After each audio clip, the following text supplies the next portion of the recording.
La Segunda Guerra Mundial no empezó realmente con el primer disparo en 1939. Empezó mucho antes, cuando finalizó la Primera Guerra Mundial, y Europa quedó herida, resentida y mal acomodada. Para entenderlo bien, hay que imaginar el ambiente de ese momento. Millones de muertos, ciudades destruidas, familias rotas, economías colapsadas y una generación completa que había visto como una guerra moderna podía triturar países enteros. El problema es que en vez de construir una paz sólida, los vencedores construyeron una paz cargada de castigos, humillación y miedo. Y muchas veces en la historia, cuando una paz se construye así, en realidad no es una paz, es una guerra aplazada. Cuando terminó la Primera Guerra Mundial en 1918, Alemania quedó del lado perdedor y en 1919 se firmó el Tratado de Versalles, que fue uno de los documentos más importantes y más desastrosos del siglo XX. Francia, Reino Unido y sus aliados querían asegurarse de que Alemania no pudiera volver a levantarse como potencia militar. Francia especialmente tenía un motivo muy claro. Había sufrido enormemente la guerra en su territorio y quería dejar a Alemania lo más debilitada posible. Así que el tratado impulsó condiciones durísimas. Alemania tuvo que aceptar la culpa moral de la guerra. Perdió territorio, perdió colonias, se le limitó fuertemente el tamaño del ejército, se le prohibieron ciertas armas y además quedó obligada a pagar reparaciones enormes. Y aquí hay que detenernos porque este punto es clave. No fue solo una sanción política o militar, fue un golpe psicológico y económico brutal. Muchos alemanes sintieron que no solo habían perdido una guerra, sino que habían sido humillados ante el mundo. Además, gran parte de la población no entendía del todo por qué el castigo era tan grande. Desde su punto de vista, el país estaba siendo reducido, vigilado y castigado de una forma que iba mucho más allá de simplemente terminar una guerra. Ese sentimiento de humillación colectiva se volvió una herida abierta. A eso se sumó otro problema todavía más grande. La economía alemana comenzó a desmoronarse. El país debía pagar cantidades gigantescas de dinero mientras al mismo tiempo tenían menos capacidad productiva, menos recursos y una enorme inestabilidad interna. En los años siguientes se desató una hiperinflación tan absurda que el dinero prácticamente perdía su valor. Hubo momentos en los que la gente llevaba billetes en carretillas para comprar cosas básicas. Los ahorros de toda una vida desaparecieron. Personas de clase media que habían vivido con cierta estabilidad se vieron de pronto arruinadas. Comerciantes, trabajadores, jubilados, todos sintieron que el piso se les abría. Y cuando a un país entero le destruyes no solo el orgullo, sino el bolsillo, siembras un enojo social peligroso. Pero el desastre no quedó ahí. Alemania, además de estar económicamente golpeada, vivía una gran inestabilidad política. Tras la caída del Imperio Alemán, se creó la llamada República de Weimar, que era un intento de establecer una democracia. En teoría, eso sonaba bien. En la práctica, fue un sistema que nació débil, cuestionado y rodeado de enemigos. Desde la izquierda revolucionaria habían grupos que querían una transformación radical al estilo soviético. Desde la derecha nacionalista había sectores que odiaban la nueva república porque la consideraban cobarde, débil y traidora. Así que el nuevo gobierno quedó atrapado entre crisis económicas, violencia callejera, intentos de golpes, divisiones ideológicas y una población cada vez más frustrada. Y ahí apareció un elemento muy importante, la famosa idea de la puñalada por la espalda. Muchísimos alemanes comenzaron a creer que el ejército no había sido derrotado realmente en el campo de batalla, sino que políticos, traidores, judíos, comunistas y otros supuestos enemigos internos habían hundido el país desde adentro. Esa idea era falsa y simplista incluso, pero era poderosísima, porque le daba a la gente una explicación emocionalmente cómoda. En lugar de aceptar una derrota compleja, podían creer que alguien les había robado la victoria. Ese tipo de mentira política iba a ser fundamental después, porque Hitler lo explotó de manera magistral. Durante unos años, Alemania tuvo una especie de respiro. A mediados de los años 20, gracias a acuerdos internacionales y a financiamientos externos, sobre todo de Estados Unidos, la economía pareció estabilizarse un poco. Pero esa estabilidad era frágil. Dependía demasiado de dinero extranjero y de un equilibrio político que en realidad nunca estuvo firme. Y entonces llegó otro golpe gigantesco, la Gran Depresión de 1929. Cuando colapsó la bolsa de Estados Unidos y se desató la crisis global, el efecto se sintió durísimo en Alemania. El capital extranjero se retiró. Empresas quebraron, el desempleo se disparó y millones de personas volvieron a sentir que estaban cayendo al abismo. Para mucha gente fue la confirmación de que el sistema democrático no servía, de que los políticos tradicionales eran incapaces de resolver nada y de que el país necesitaba una sacudida radical. En un contexto así, los discursos extremistas empezaron a sonar menos extremos y más seductores. Y justo ahí fue donde Adolf Hitler encontró su momento. Hitler no surgió como un loco aislado al que de repente todos siguieron sin razón. Surgió en un contexto muy específico, alimentándose de heridas reales, aunque ofreciendo respuestas falsas, brutales y peligrosas. Había servido en la Primera Guerra Mundial y quedó profundamente marcado por la derrota de Alemania. Después se involucró en política y se unió en un pequeño partido nacionalista que luego se transformaría en el partido nazi. Desde muy temprano demostró una habilidad enorme para hablar en público.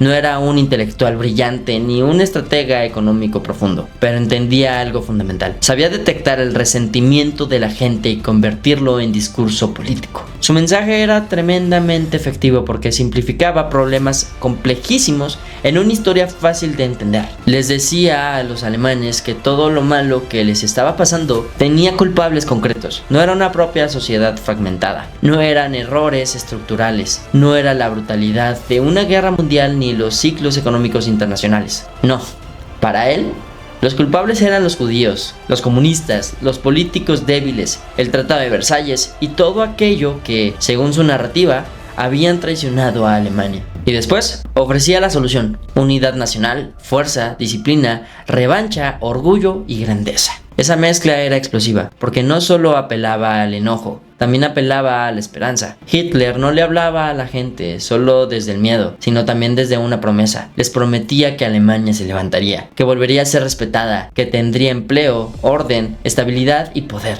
Para una sociedad herida y desesperada, eso sonaba irresistible. Ahora bien, su ideología no era solo nacionalista, era mucho más oscura. En el centro del nazismo estaba la idea de la superioridad racial. Hitler creía que la historia era una lucha entre razas y que la llamada raza aria estaba destinada a dominar. Al mismo tiempo, presentaba a los judíos no simplemente como una comunidad religiosa o cultural, sino como una especie de enemigo interno universal responsable de la decadencia, la crisis económica, el comunismo, el capitalismo especulativo y prácticamente cualquier mal que quisiera denunciar. Era un antisemitismo obsesivo, sistemático y deshumanizante. Esa idea, que hoy suena monstruosa de forma evidente, fue repetida con tanta fuerza y a través de tantos medios que terminó penetrando profundamente en la sociedad alemana.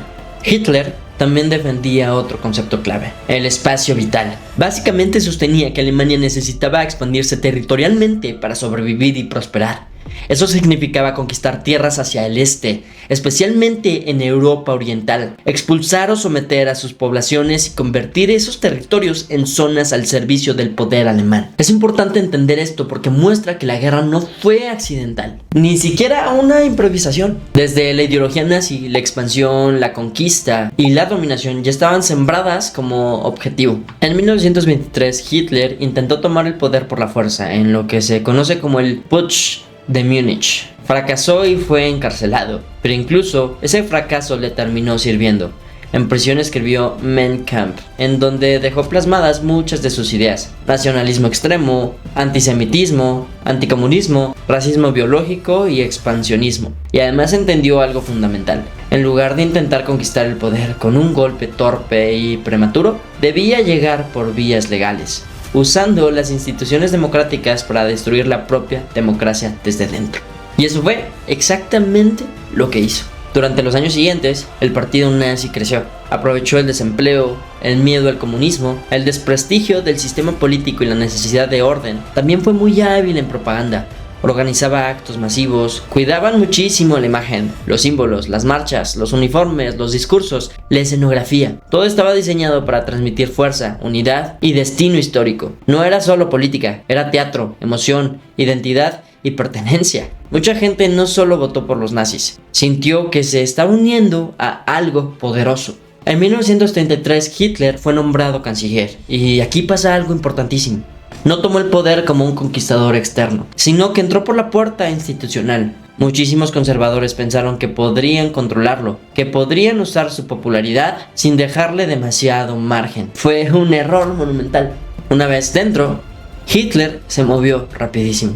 Y poco después ocurrió el incendio de Reichstag, el parlamento alemán. Ese evento fue utilizado por los nazis para desatar una persecución feroz contra sus adversarios políticos, especialmente los comunistas. Con la excusa de proteger al país del caos, se suspendieron libertades civiles, se reforzó la represión y se amplió el poder del gobierno. Luego vino la ley habilitante que permitió a Hitler gobernar prácticamente sin pasar por el parlamento. Es decir, usó mecanismos supuestamente legales para vaciar la democracia por dentro. A partir de ahí, el proceso fue brutal y sistemático. Controló los medios de comunicación para que solo circulara la narrativa oficial. Eliminó opositores políticos, encarceló disidentes y destruyó la autonomía de las instituciones. Manipuló la educación para formar a los jóvenes en la ideología nazi desde pequeños. Se metió en la cultura, en la prensa, en el arte, en la ciencia, en la vida cotidiana. Alemania dejó de ser una democracia y se convirtió en un régimen totalitario. Y no solo se trataba de controlar políticamente el país, también comenzó a reorganizarlo con una lógica militar y de obediencia total. Se impulsó el rearme, algo que violaba abiertamente el Tratado de Versalles. Se fomentó la idea de sacrificio por la nación. Se construyó una máquina de propaganda gigantesca bajo Joseph Goebbels, que entendió perfectamente que repetir una mentira 1000 veces podía convertirla, para muchos, en verdad. Y al mismo tiempo se fortaleció el aparato represivo con organizaciones como la Gestapo y la SS, que no solo perseguían enemigos, sino que sembraban miedo de manera constante. El régimen nazi empezó a excluir a los judíos de la vida pública. Primero, no fue el exterminio inmediato que después conocería el mundo. El proceso comenzó con discriminación legal, aislamiento social, despojo de derechos y deshumanización. Las leyes de Nuremberg, por ejemplo, les quitaron ciudadanía plena y prohibieron matrimonios y relaciones entre judíos y arios. Esto es importante entenderlo porque el terror no apareció de un día a otro. Fue escalando.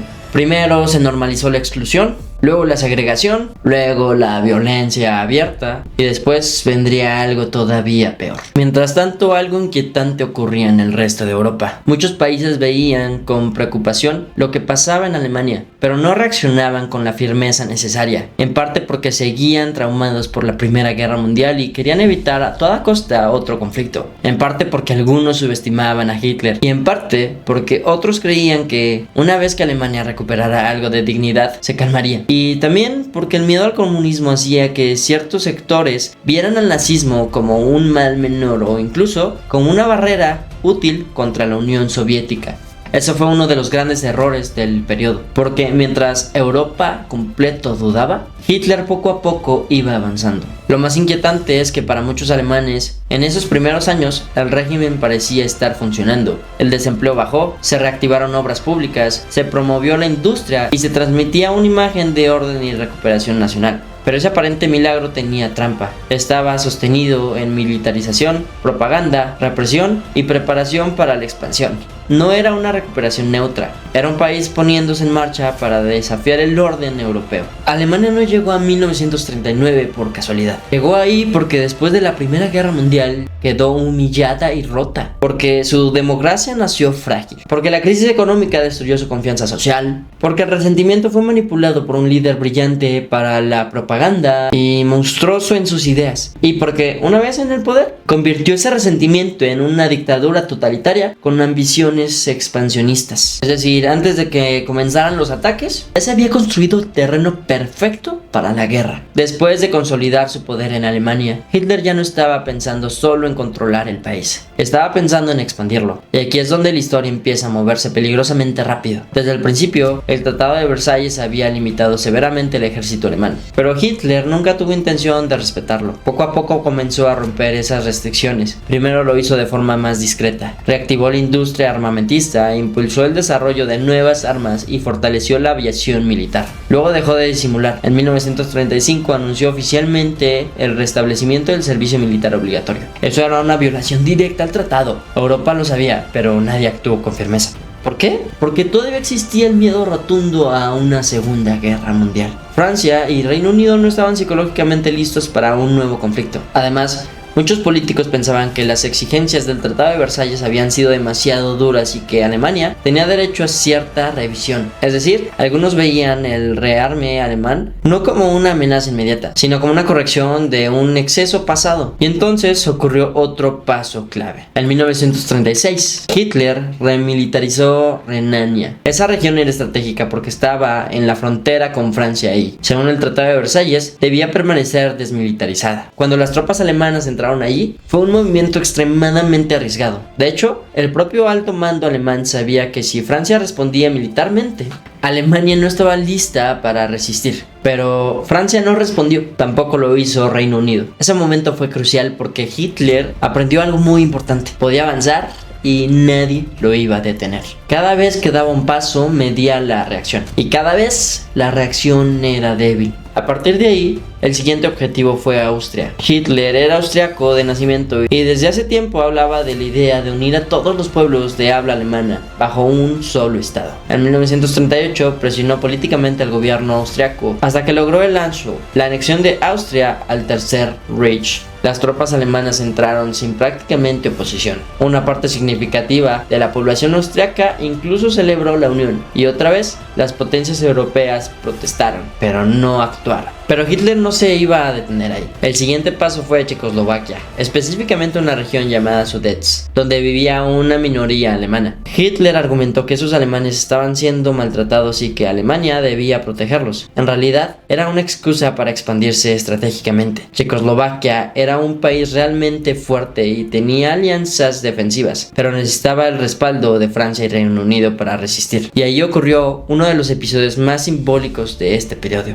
la conferencia de Múnich en 1938. En esta reunión, Reino Unido, Francia, Italia y Alemania decidieron el destino de Checoslovaquia, sin que Checoslovaquia estuviera presente. Básicamente aceptaron que Alemania se quedara con los Sudets, con la promesa de que esa sería su última demanda territorial. El primer ministro británico, Neville Chamberlain, regresó a Londres declarando que había asegurado paz para nuestro tiempo. Pero esa paz era solo una ilusión. Meses después, Hitler rompió su palabra y ocupó el resto de Checoslovaquia. Ya no se trataba de proteger minorías alemanas, era una expansión directa y abierta. En ese punto quedó claro que el problema no era solo revisar el Tratado de Versalles, el problema era que Hitler tenía ambiciones mucho más grandes. Mientras tanto, otro acto clave se movía en el tablero: la Unión Soviética, bajo el liderazgo de Stalin. La URSS veía con preocupación el crecimiento alemán, pero también desconfiaba profundamente de Reino Unido y Francia.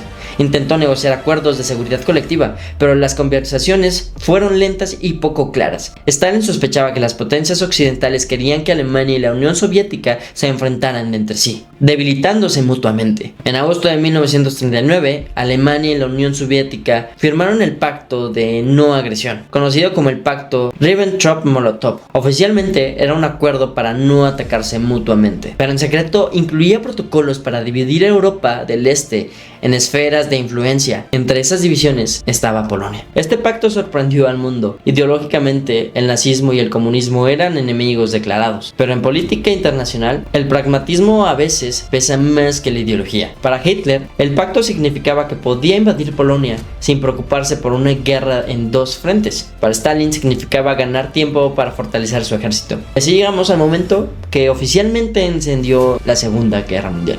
El 1 de septiembre de 1939, Alemania invadió Polonia, pero no fue una invasión improvisada, fue una operación cuidadosamente planificada que mostró el nuevo rostro de la guerra moderna. La estrategia era el Blitzkrieg, la guerra relámpago. En lugar de largas trincheras como en la Primera Guerra Mundial, Alemania combinó ataques aéreos masivos con movimientos rápidos de tanques y tropas mecanizadas. La idea era desorganizar al enemigo antes de que pudiera reaccionar, romper sus líneas y avanzar sin darles tiempo a reorganizarse.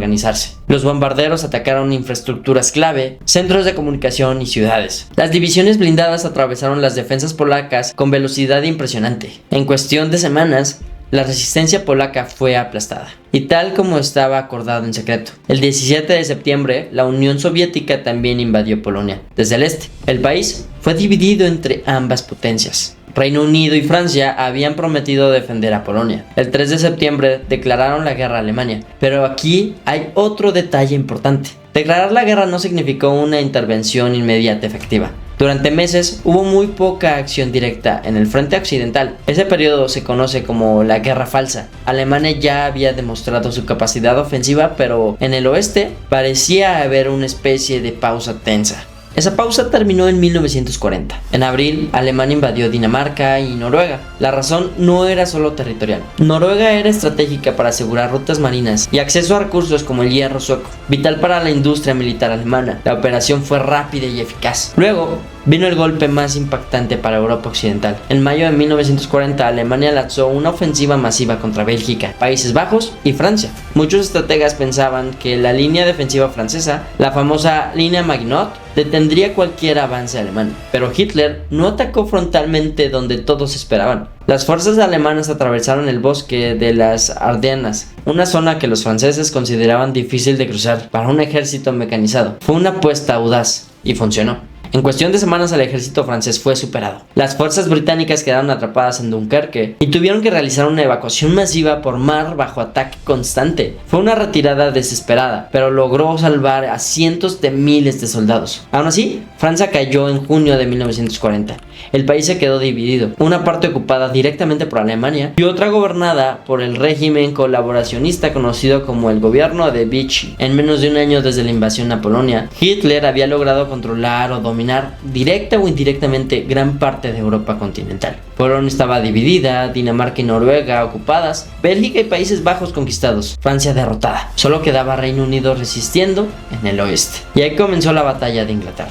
Hitler necesitaba neutralizar al Reino Unido antes de intentar cualquier invasión. Para eso, la Luftwaffe, la Fuerza Aérea Alemana, lanzó una campaña intensa de bombardeos sobre ciudades británicas, aeródromos y fábricas. La intención era destruir la capacidad aérea británica y quebrar la moral de la población civil, pero Reino Unido resistió. Su sistema de radares permitió detectar ataques anticipados. Sus pilotos defendieron el cielo con determinación y la población civil soportó meses de bombardeos, en los que se conoce como el Blitz. Londres y otras ciudades sufrieron daños enormes, pero no se rindieron. Fue la primera gran derrota estratégica de Hitler. En ese momento, Europa ya estaba sumergida en una guerra total. No era solo un conflicto entre ejércitos, era una guerra que involucraba economías enteras, industrias completas y poblaciones civiles como objetos directos. La decisión política tomada años atrás habían llegado a un enfrentamiento que ya no podía contenerse. Y lo más inquietante es que todavía no habíamos visto lo peor. Hasta 1941, Hitler había ganado casi todo lo que había intentado en Europa Occidental. Francia había caído, gran parte del continente estaba bajo control alemán y Reino Unido resistía solo, pero sin capacidad inmediata de contraatacar en tierra. En ese punto, Hitler cometió una decisión que cambiaría por completo el rumbo de la guerra: atacar a la Unión Soviética.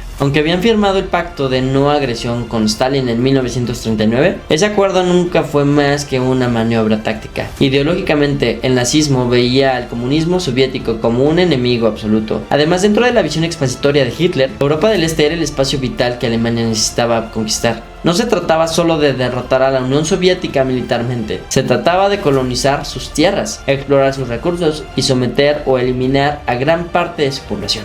El 22 de junio de 1941 comenzó la Operación Barbarroja. La invasión alemana a la Unión Soviética fue la mayor operación militar terrestre de la historia hasta ese momento. Millones de soldados, miles de tanques y aviones avanzaron en un frente inmenso que se extendía desde el mar Báltico hasta el mar Negro. La magnitud era difícil de imaginar. Al principio, el avance fue impresionante. El ejército soviético fue tomado por sorpresa. Miles de soldados soviéticos fueron capturados en los primeros meses. Ciudades importantes cayeron rápidamente. Alemania parecía repetir el patrón de sus conquistas anteriores: rapidez, desorganización del enemigo, colapso en cadena. Pero esta vez no era lo mismo. La Unión Soviética era gigantesca. Las distancias eran enormes. Las líneas de suministros alemanes se estiraban cada vez más. Además, los soviéticos comenzaron a aplicar una estrategia devastadora: tierra quemada. En su retirada destruían infraestructuras, quemaban cosechas y dejaban a los alemanes sin recursos locales para abastecerse. Y entonces llegó el invierno. El ejército alemán no estaba preparado para una campaña tan prolongada ni para las condiciones extremas del invierno ruso. El frío paralizó maquinaria, congeló soldados y complicó enormemente la logística. Lo que se había planeado como una campaña rápida comenzó a convertirse en una guerra de desgaste. Uno de los momentos más brutales fue el asedio de Leningrado, que duró casi 900 días. La ciudad quedó rodeada. Sin suministros suficientes, el hambre se volvió una herramienta de guerra. Cientos de miles de civiles murieron de inanición. Fue una de las tragedias humanas más extremas del conflicto.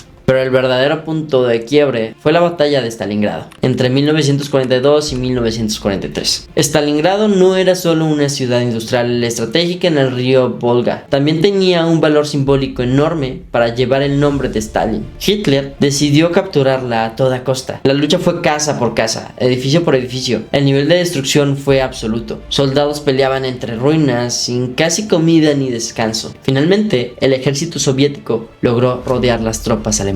En lugar de permitir una retirada estratégica, Hitler ordenó resistir. Esa decisión fue fatal. En febrero de 1943, el ejército alemán en Stalingrado se rindió. Fue una derrota devastadora, tanto militar como psicológicamente. A partir de ahí, la iniciativa estratégica comenzó a pasar lentamente a manos soviéticas. Mientras el frente oriental se convertía en una carnicería, otro horror se desarrollaba en paralelo: el Holocausto. Desde los primeros años del régimen nazi ya existían persecuciones y discriminaciones contra los judíos, pero con la guerra y especialmente con la invasión a la Unión Soviética, la violencia escaló a un nivel sistemático de exterminio. En los territorios conquistados, unidades especiales llamadas Einsatzgruppen seguían al ejército alemán y ejecutaban masivamente a judíos, comunistas y otros grupos considerados enemigos. Sin embargo, la escala de asesinatos fue aumentando. En 1942 se formalizó lo que los nazis llamaron la solución final, un plan coordinado por el exterminio sistemático de la población judía europea. Se construyeron campos de exterminio como Auschwitz, Treblinka y Sobibor, donde millones de personas fueron asesinadas en cámaras de gas. Es importante entender que el Holocausto no fue un efecto colateral de la guerra, fue parte integral del proyecto ideológico nazi. La maquinaria industrial alemana no solo producía armas, también organizaba trenes, registros, deportaciones y asesinatos en masa con una frialdad burocrática aterradora. Se estima que alrededor de 6 millones de judíos fueron asesinados, además de millones de otras víctimas: gitanos, prisioneros soviéticos, discapacitados, opositores políticos y otros grupos perseguidos. Mientras Europa Oriental ardía y el genocidio avanzaba, en el otro extremo del mundo, Japón seguía expandiéndose en Asia. Japón había invadido China años antes y estaba en guerra con fuerzas chinas desde 1937. Su objetivo era construir un imperio en Asia y el Pacífico, asegurando recursos estratégicos como petróleo, caucho y minerales. Estados Unidos observaba con precaución la expansión japonesa, impulsó sanciones económicas y embargos de petróleo. Buscando frenar esa expansión, Japón interpretó esas sanciones como una amenaza existencial. Si no conseguía acceso a recursos, su maquinaria militar se paralizaría. Y entonces tomó una decisión aterradora. El 7 de diciembre de 1941, Japón atacó Pearl Harbor, la principal base naval estadounidense en el Pacífico. Fue un ataque sorpresa diseñado para incapacitar la flota estadounidense y ganar tiempo para consolidar su expansión en Asia. El ataque destruyó barcos y aviones y mató a miles de soldados estadounidenses, pero no logró destruir completamente la capacidad naval estadounidense. Lo que sí logró fue algo enorme: unir a la opinión pública estadounidense en favor de la guerra. Al día siguiente, Estados Unidos le declaró la guerra a Japón. Poco después, Alemania declaró la guerra a Estados Unidos, lo que convirtió el conflicto en verdaderamente global. La entrada de Estados Unidos cambió radicalmente el equilibrio. No solo aportaba tropas, aportaba una capacidad industrial masiva. Fábricas enteras se reconvirtieron para producir tanques, aviones, barcos y municiones a una velocidad impresionante. La economía estadounidense se transformó en una máquina de guerra. En el Pacífico, la guerra fue brutal y distinta a la europea. Se libraba en islas, en selvas, en océanos. Las batallas eran sangrientas y los combates extremadamente feroces. Lugares como Guadalcanal y Midway se convirtieron en puntos estratégicos clave. La batalla de Midway en 1942 fue especialmente importante porque debilitó significativamente la flota japonesa y marcó el inicio del retroceso japonés. En Europa, mientras tanto, la presión sobre Alemania aumentaba. En el este, la Unión Soviética comenzaba a empujar lentamente hacia atrás a las fuerzas alemanas. En el sur, los aliados luchaban en el norte de África contra el African Corps alemán liderado por Erwin Rommel. Y en el Atlántico, submarinos alemanes intentaban cortar las rutas de submarinos hacia Reino Unido, mientras convoyes protegidos luchaban por mantener abiertas esas líneas vitales. Para 1943, el panorama ya no era el mismo que en 1940. Alemania todavía era poderosa, pero ya no era imparable. Estaba luchando en múltiples frentes, gastando recursos enormes y enfrentando enemigos con capacidades industriales crecientes. La guerra había dejado de ser una serie de victorias rápidas para Alemania. Se había convertido en una guerra total, larga y desgastante, donde cada ciudad, cada fábrica y cada suministro contaba. Y lo más importante, el equilibrio comenzaba a inclinarse. Para 1944, el panorama ya era completamente distinto al de los primeros años de la guerra. Alemania seguía siendo una potencia militar formidable, pero estaba agotada. En el este, la Unión Soviética ya no estaba retrocediendo, estaba avanzando. Después de Stalingrado y la batalla de Kursk, la mayor batalla de tanques de la historia, el ejército alemán perdió definitivamente la iniciativa en el frente oriental. El ejército rojo comenzó a empujar hacia el oeste, liberando territorios ocupados y acercándose lentamente al corazón del Tercer Reich. Pero todavía faltaba un paso clave: abrir un segundo gran frente en Europa occidental, para obligar a Alemania a dividir aún más a sus fuerzas. Ese paso fue el día D. El 6 de junio de 1944, después de meses de planificación secreta, los aliados lanzaron la mayor operación anfibia de la historia, el desembarco en Normandía. Miles de barcos cruzaron el Canal de la Mancha. Decenas de miles de soldados estadounidenses, británicos y canadienses desembarcaron en 5 playas con nombres en clave como Omaha y Utah. No fue una escena heroica y limpia como muchas veces se muestra. Fue caos, fuego cruzado, explosiones, hombres cayendo antes siquiera de tocar tierra. En algunas playas, especialmente en Omaha, las pérdidas fueron enormes, pero a pesar del costo brutal, lograron establecer una cabeza de playa, y una vez que aseguraron ese punto, comenzaron a avanzar tierra adentro. Ese fue el principio del fin para Alemania en el oeste. Mientras los aliados avanzaban de Francia hacia Alemania, en el camino, los soldados soviéticos encontraron los campos de concentración. Lo que descubrieron allí reveló al mundo el alcance completo del horror del Holocausto. A medida que las fuerzas aliadas se acercaban, Alemania empezó a colapsar internamente. Las ciudades eran bombardeadas constantemente. Hamburgo, Dresde y muchas otras quedaron devastadas. La industria estaba destruida, el combustible escaseaba, el ejército estaba fragmentado y las bajas eran enormes. Hitler, sin embargo, seguía ordenando resistencia total. En lugar de buscar una negociación o retirada estratégica, insistía en pelear hasta el final. Su liderazgo se volvió cada vez más desconectado de la realidad. Desde su búnker en Berlín, daba órdenes a unidades que ya no existían o que estaban completamente rodeadas. En abril de 1945, el ejército rojo llegó a Berlín. La batalla por la capital alemana fue brutal. Combates urbanos, edificios en ruinas. Era una desesperación total. La ciudad, que había sido el símbolo del poder nazi, estaba siendo reducida a escombros. El 30 de abril de 1945, con las tropas soviéticas a pocos metros, Adolf Hitler se suicidó en su búnker. Había pasado a ser el hombre que prometía 1000 años de Reich a un dictador derrotado, escondido bajo tierra.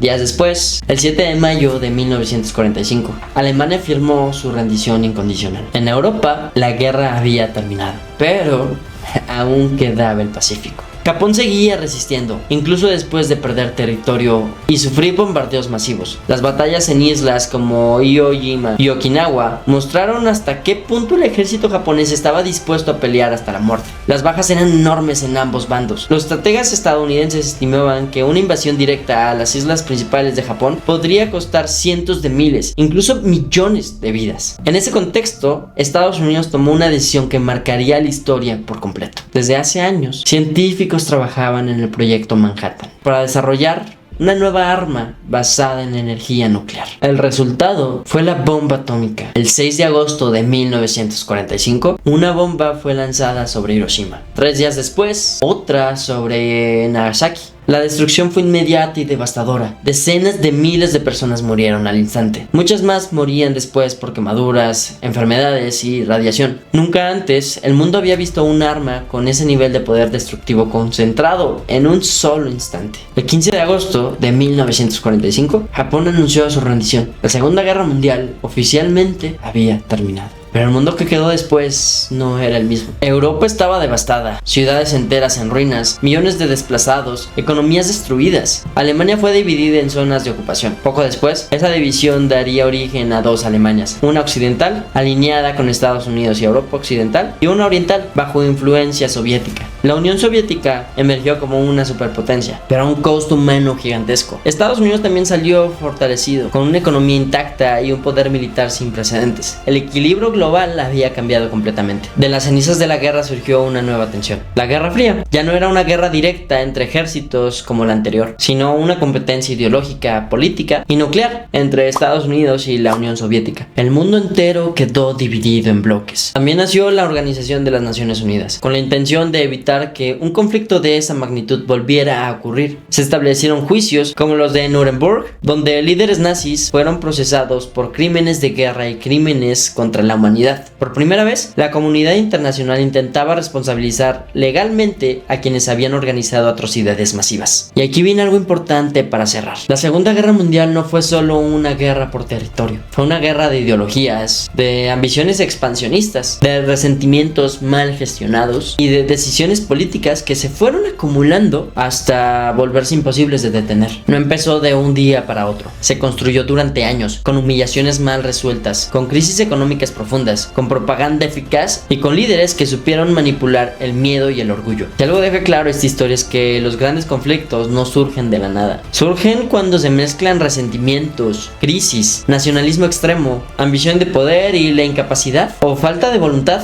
de actuar a tiempo. Y lo más importante es que, aunque ocurrió hace casi más de un siglo, muchas de las dinámicas que lo provocaron siguen existiendo hoy en día. Por eso entender la Segunda Guerra Mundial no es solo entender el pasado, es entender cómo decisiones humanas pueden construir o destruir el mundo.